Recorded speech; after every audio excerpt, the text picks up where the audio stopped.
Aries, hi! Welcome to Mr. Queen PH. Titingnan natin kung ano yung blessings na parating sa inyo in the next 30 days from the time na mapanood niyo yung reading na to. So this is a general reading. Pwede kang makarelate, pwedeng hindi. Just take what resonates. Another reminder, I will not message you or follow you para mag-offer ng services. Mag-ingat kayo sa mga fake accounts and scammers. Kung gusto niyo ng private reading, just go to my website, mrqueenph.com. Do not message me, lalo na kung ito yung napapanood niyo sa TikTok. Okay?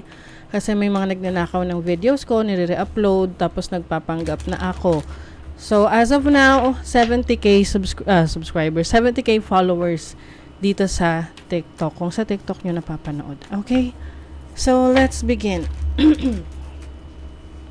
Aries, ano yung blessings for Aries in the next 30 days? Give us blessings, please. Oh, wow. Wow. Okay, ganda. So, definitely may adventure for you, no? Page of Wands. This is good news coming in. Tingnan natin in what area of life yung may good news sa inyo.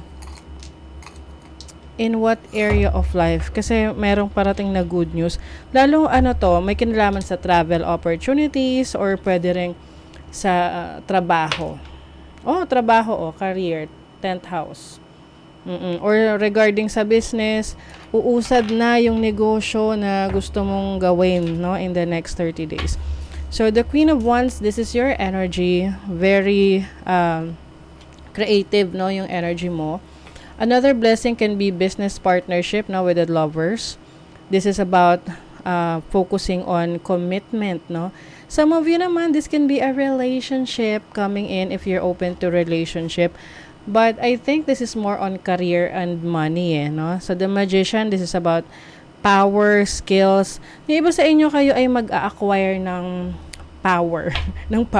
Mag-a-acquire kayo ng knowledge, ng skills na magiging power ninyo. So, example, mag-aaral ka ng coding, mag-aaral ka ng baking. So, you can use that skill to enhance your talents and skills. And pwede yang magbigay ng mas marami pang blessings in terms of your career. Ayan. So, let's see what else.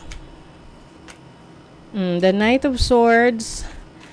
Merong ang lang dito, merong pwedeng mayabangan sa inyo or parang umiiwas lang sa conflict, ha? Oo, lalo na kung ang dating ng iba sa inyo is parang masyado kayo nagmamadali. Oo. Bakit ba? Bakit ka ba pakikialaman? Or you have the Three of Swords and then the Ten of Cups. Okay, the Three of Swords energy, this is about like conflict or disappointment. So, pwedeng merong disappointment sa isang tao, no? While you are achieving your goals and dreams. I mean, okay lang yan kasi at least alam mo kung sino yung mga kakampi mo, sino yung mga taong nagmamahal sa'yo.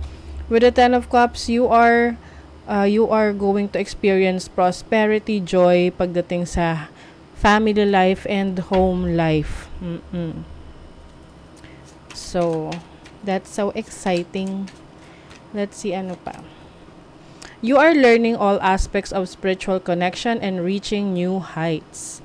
Spiritual connection. So, I think, yung mga taong makakasalamuha mo, makakapartner mo, whether this is a business, career, or even relationships, sila ay spiritually guided or divinely guided para magkaroon ng connection sa'yo ngayong in the next 30 days. Embrace the power of dance and movement to access your highest guidance. So, you are divinely guided, Aries. So, ano man tong mga plans mo, may mga setbacks, of course, normal yan. Pero at least, you are moving forward. You are more creative. You are more confident, no? Na ma-achieve yung mga goals mo. What is the final message for Aries next 30 days?